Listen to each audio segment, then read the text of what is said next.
Submission of Individual Performance Commitment and Review Form, IPCRF, at Office Performance Commitment at Review Form o OPCRF are suspended in several regions.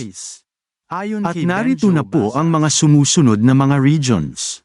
National Capital Region, NCR. Cordillera Administrative Region.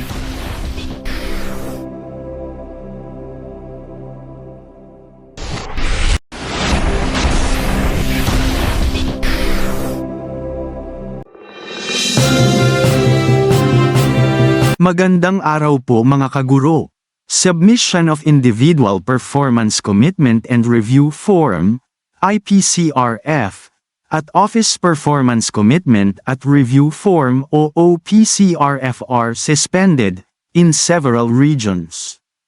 Ayon kay Benjo Basas, Teachers Dignity Coalition, TDC, National Chairman, dated July 13, 2024, ang mga sumusunod na regional directors ay nag-anunsyo ng paghinto sa pagsusumite ng Individual Performance Commitment and Review Form, IPCRF, at Office Performance Commitment at Review Form, OPCRF, habang nakabinbin ang malinaw na mga instructions mula sa Central Office.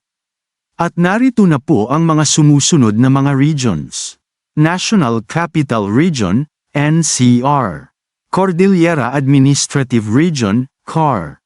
Region 5, Region 7, Region 9, at Region 12. Sinuspindi na rin ng Schools Division Office, SDO, ng Pangasinan 2 ang evaluation ng IPCRF.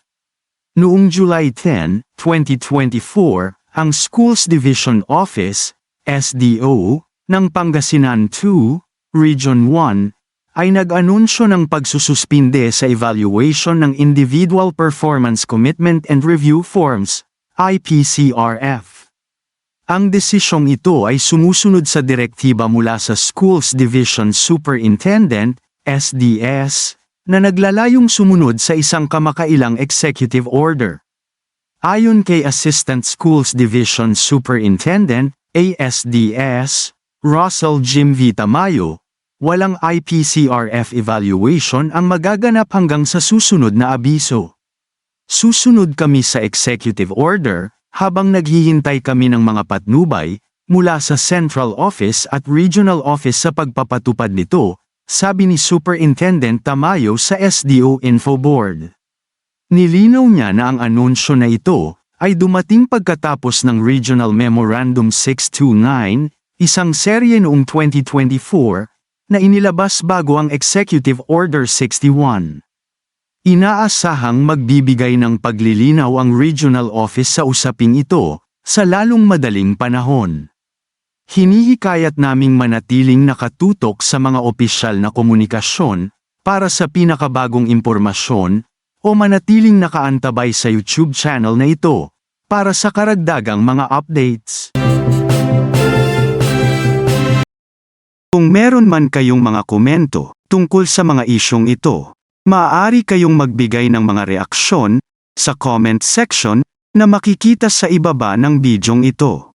Maraming salamat, at kung ikaw ay interesado ng mga bidyong tulad nito, mangyaring suportahan ang channel na ito sa pamamagitan ng pagpindot ng like, pag-share ng mga video at kung bago ka pa lang sa channel na ito, please subscribe sa channel na ito at pindutin ang notification bell at piliin ang all upang maabisuhan ka para sa mga paparating pang mga videos.